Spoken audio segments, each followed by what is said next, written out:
Hello and welcome to your ultimate guide for the D334 OA Introduction to Cryptography course. My goal today is simple: give you everything you need to fully understand the key concepts, master them, and walk into your D334 OA exam with total confidence. In this video we'll cover cryptography goals, foundational principles, symmetric systems, asymmetric systems, and cryptanalysis and hybrid. And remember, our website offers free exam guides and practice questions to help you ace your D334 OA exam. You'll find the link in the description below, so be sure to check it out and get the resources you need to study smarter, not harder. So let's dive right in. Let's begin at the very beginning. What even is cryptography? The word itself comes from two Greek words, kryptos, meaning hidden or secret, and graphein, meaning to write. So at its heart, cryptography is the art of secret writing. It's the practice of using mathematical techniques to secure communication in the presence of adversaries. Now you'll often hear two other terms alongside it, cryptanalysis and cryptology. Cryptanalysis is the flip side of the coin. It's the art of breaking those secret codes. Think of it as the science of analysing and deciphering encrypted information without knowing the secret key.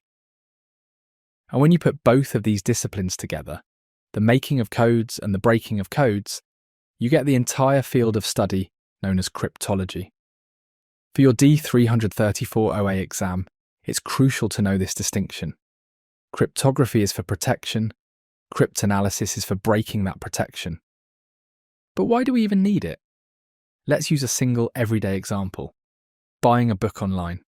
When you do this, you need 4 fundamental security guarantees, and cryptography provides all of them. First is confidentiality. This is the most obvious one, keeping your secrets safe. When you type your credit card number into the website, you expect that information to be unreadable to anyone snooping on the network. Confidentiality, achieved through encryption, scrambles your card number into meaningless gibberish, so that even if an attacker intercepts it, they can't use it. Second is integrity. This ensures your data hasn't been tampered with. Imagine you place an order for 1 copy of a $10 book.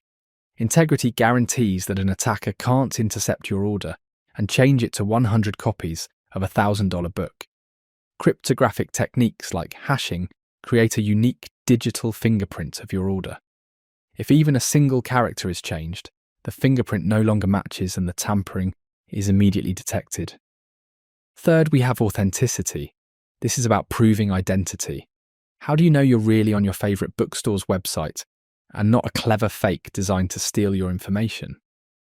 A digital certificate, which is part of the cryptographic framework, proves the website's identity to your browser. At the same time, when you enter your password, you are proving your identity to the website. Authenticity ensures you are talking to the right person or system, and they are talking to the right you. Finally, we have the crucial concept of non-repudiation. To repudiate something means to deny it. Non-repudiation provides undeniable proof that an action occurred. Once your order is placed, you can't later claim, "I never bought that book," and the bookstore can't claim, "We never received your order." Digital signatures, a key feature of modern cryptography, create a binding link between you and your order, making it legally equivalent to signing a credit card slip in a physical store. For your D334 OA exam questions, being able to distinguish these 4 goals using a real-world scenario is a key skill. Before we dive deep into our first major concept, I want to let you know about something that's going to be incredibly valuable for your exam preparation. I've created over 300 completely free practice questions that work hand in hand with everything we're covering in this comprehensive guide. You'll find the link in the description, and I really encourage you to bookmark it because these questions will help you apply every concept we discussed today. So how does all this magic actually happen? It's surprisingly simple at its core. For thousands of years, even the most complex crypto systems have been built on 2 fundamental operations: substitution and transposition. That's it. Everything else is just a very clever and fast way of doing these 2 things over and over again. Let's start with substitution. A substitution cipher is one where you simply replace each unit of plaintext with another. The most famous historical example is the Caesar cipher. Julius Caesar would shift the alphabet by 3 places. So an A would become a D, a B would become an E, and so on. But let's look at a slightly more complex version, a keyword monoalphabetic cipher. Let's say our keyword is crypto.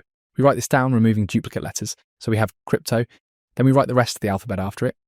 Our cipher alphabet would look like this: CRYPTOABDEFGHIJKLMNQSUVWXZ. Now to encrypt the word attack, we just look up each letter. A becomes C, T becomes A, T becomes A again, A becomes C, C becomes Y, and K becomes H. So attack becomes khaki. The problem with this simple substitution is that it preserves the frequency of the letters. In English, E is the most common letter. An attacker could analyse the ciphertext, find the most common symbol, and guess that it probably represents E, and quickly unravel the message. This brings us to the other core operation, transposition, also known as permutation. With transposition, you don't change the letters themselves, you just change their order. Let's use a more robust example, columnar transposition with a keyword. Suppose our message is, "We are discovered, flee at once," and our keyword is zebra. First, we write the keyword and number the letters based on their alphabetical order. Z is 5, E is 2, B is 1, R is 4, A is 0. So our order is 0, 1, 2, 4, 5. Now we write our message in a grid under the keywords. To get the ciphertext, we read down the columns in the order we determined from the keyword, starting with column 0, then 1, then 2, and so on.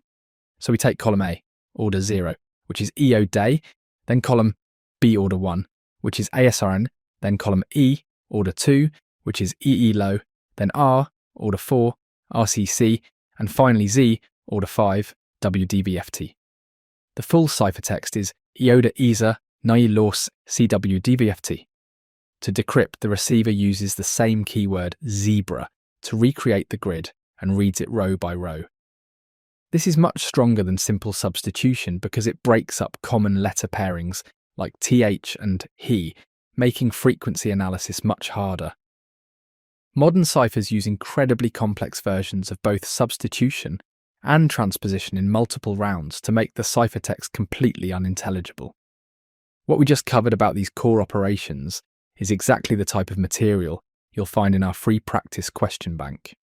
These aren't just basic questions either, they're designed to test your deep understanding, just like the real D334 OA exam will. Now that we understand the basic building blocks, let's talk about some of the foundational principles that govern all of modern cryptography. These are the golden rules that everyone in the field lives by, and you absolutely need to know them for your exam. First and foremost is Kirchhoff's principle. This states that a crypto system should be secure even if everything about the system, except for the key, is public knowledge. This is not intuitive. Shouldn't you keep your secret algorithm a secret? The answer is no. This is the difference between true security and security through obscurity. Relying on your method being secret is a fragile strategy. Once the secret is out, your entire system is broken. Kirchhoff's principle argues for the opposite. Think of a high-quality bank vault. The manufacturer doesn't hide the blueprints. They publish them, invite experts to analyse them, and even pay people to try and break in. The security of the vault relies entirely on the secrecy and strength of the combination, the key. By making algorithms public, like AES, we allow the entire global community of experts to vet them for weaknesses. If an algorithm can withstand years of public scrutiny from the smartest people in the world, we can have very high confidence in its strength. Next, we have the immense influence of Claude Shannon, the father of modern information theory. He laid out 2 critical properties that a strong cipher must have: confusion and diffusion. Confusion aims to make the relationship between the key and the ciphertext as complex as possible. The best analogy for this is a blender. Imagine your key is a single strawberry and your plaintext is a cup of milk. You put them in the blender and hit puree. The resulting pink smoothie, the ciphertext, bears no obvious resemblance to the original strawberry or the milk. Now, if you change the key just slightly, Say you use a blueberry instead of a strawberry. The resulting smoothie is a completely different colour and texture. Strong confusion ensures that a tiny change in the key creates a massive, unpredictable change in the ciphertext, preventing an attacker from figuring out the key one bit at a time. Diffusion, on the other hand, is about spreading the influence of the plaintext across the ciphertext. The goal is to hide statistical patterns. A good analogy is dropping a single pebble into a perfectly still pond. That small change, the pebble, doesn't just affect the water right where it landed. It creates ripples that spread across the entire surface of the pond.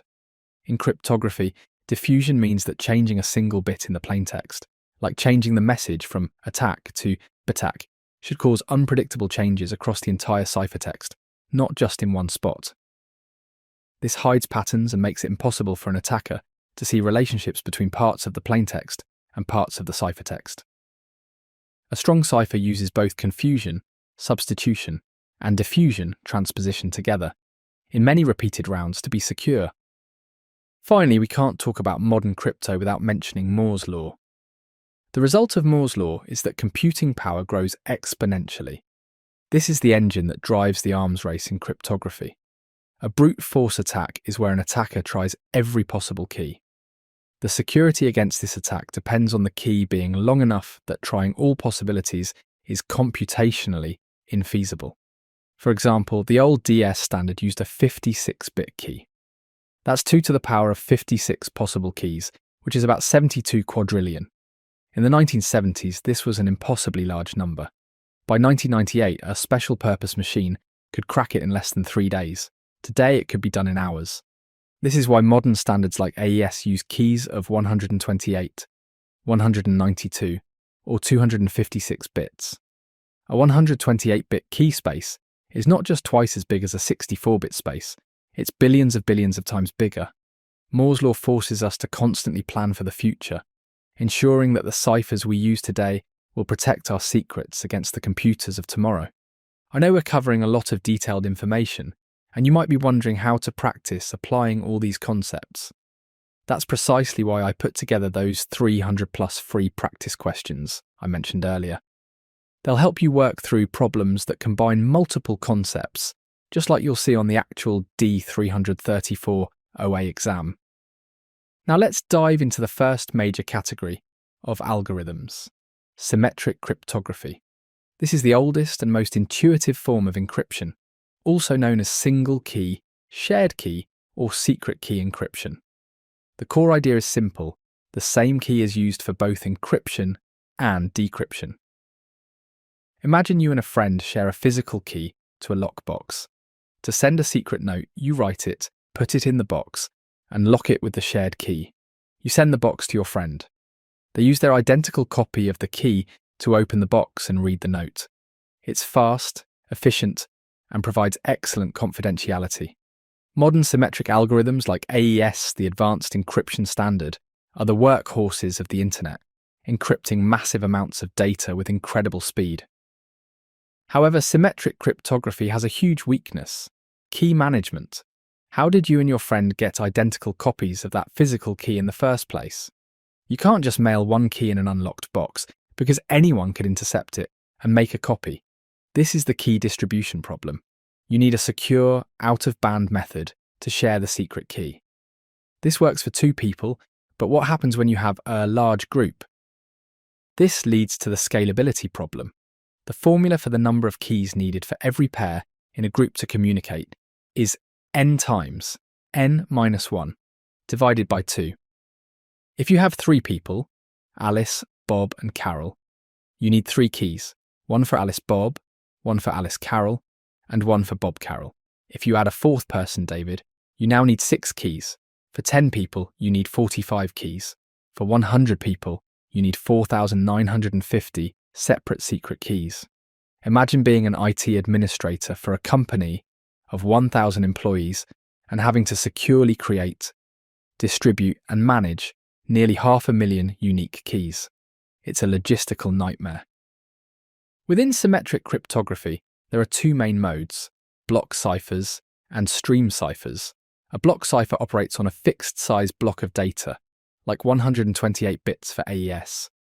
The simplest mode is electronic codebook, or ECB, where each block is encrypted independently. This is dangerously insecure. Imagine an image file. Large areas of a single colour, like a white background, will consist of many identical blocks of data. In ECB mode, all these identical plaintext blocks will encrypt to identical ciphertext blocks, leaving a ghostly outline of the original image. To fix this, we use cipher block chaining, or CBC.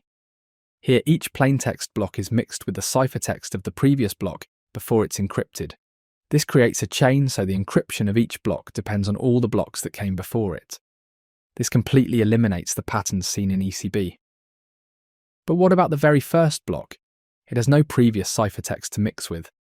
This is where the initialization vector, or IV, comes in. The IV is a random block of data that is mixed with the first plaintext block. It's like the random starting link for the chain, ensuring that even if you encrypt the exact same message twice, the resulting ciphertexts will be completely different because you'll use a different random IV each time. A stream cipher, on the other hand, encrypts data 1 bit or 1 byte at a time. It works by generating a long pseudo-random stream of key data called a keystream.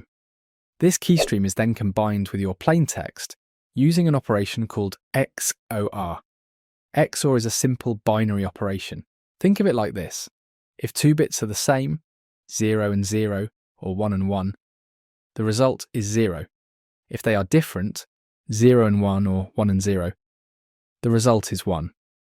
To encrypt, you XOR your plaintext with the keystream. To decrypt, you XOR the ciphertext with the exact same keystream, and it magically restores the original plaintext. Stream ciphers are very fast and useful for real-time communication like voice calls, where you can't wait to buffer a full block of data. If some of these more advanced concepts feel challenging right now, don't worry at all. That's completely normal, and it's exactly why I created that comprehensive practice question bank. Working through those problems will help solidify your understanding and build your confidence. The key management problems of symmetric cryptography were a major hurdle for decades. But in the 1970s, a revolutionary idea emerged that would change everything. This was the birth of asymmetric cryptography, also known as public key cryptography. Instead of one shared secret key, asymmetric cryptography uses a pair of mathematically linked keys, a public key and a private key. The public key can be shared with anyone. The private key must be kept absolutely secret. The magic is in their relationship, which is based on a trapdoor function. What one key locks, only the other can unlock. Here's the classic analogy. The public key is like an open padlock. Anyone can use that open padlock to lock a message in a box. But once snapped shut, the only thing that can open it is the unique corresponding key, your private key. This brilliantly solves the key distribution problem. To send you a secret message, I just need your public key. I use it to encrypt the message, and I know that only you, with your secret private key, can decrypt it. The most famous asymmetric algorithm is RSA, named after its inventors, Rivest, Shamir, and Adelman. Asymmetric cryptography also enables digital signatures, which provide non-repudiation. This works by reversing the process. Let's walk through it. Alice wants to send the message, "Pay Bob $100 by" to the bank. She first runs the message through a hash function, which creates a short, unique fingerprint of the message, say A8F3. Now Alice uses her private key to encrypt this hash. The result, say XYZ9 Iwi, is her digital signature. She sends the original message and the signature to the bank. The bank receives it. First, the bank uses Alice's freely available public key to decrypt the signature XYZ9A. If it decrypts back to A8F3, the bank knows the signature could only have come from Alice, because only her private key could have created a signature that her public key could open. This proves authenticity. Second, the bank runs the message, "Pay Bob $100, through the same hash function. If the result is also A8F3 it proves the message was not altered in transit. This proves integrity. So if asymmetric crypto is so great, why don't we use it for everything? The main reason is speed. Those complex mathematical operations make asymmetric crypto thousands of times slower than symmetric crypto.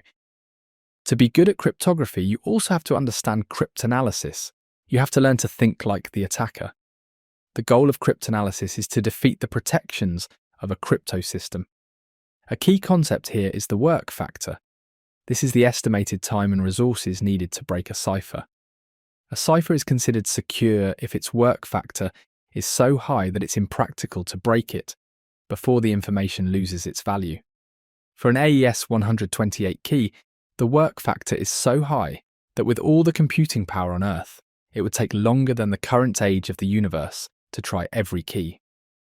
The hardest type of attack is a ciphertext-only attack, where the attacker only has the scrambled message. A much more powerful attack is the known plaintext attack. Here the attacker has both a piece of plaintext and its corresponding ciphertext. This was how the Allies broke Enigma. They would bait the Germans into sending stereotype messages or look for weather reports where the content was predictable. This gave them the crib they needed to find the daily key. An even more powerful attack is a chosen plaintext attack. In this case, the attacker gets to choose the plaintext they want to see encrypted. For example, an attacker could submit specially crafted messages to a website's Contact Us form that they know gets encrypted and stored in a database. By analysing the resulting ciphertext, they can learn about the key. Of course, the most effective attack is often social engineering. Why spend months trying to crack a key when you can just call an employee, pretend to be from IT support, and trick them into revealing their password? The human's always the weakest link. This is a critical point that often appears in D334 OA exam guide materials.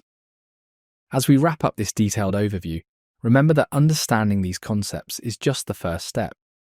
The real mastery comes from applying them, which is where those 300+ free practice questions become invaluable.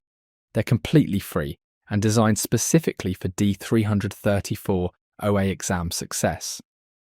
So how does all of this come together in the real world? We use a hybrid model that leverages the strengths of both symmetric and asymmetric cryptography. A perfect example is what happens every time you visit a secure HTTPS website. Let's use our bank analogy again.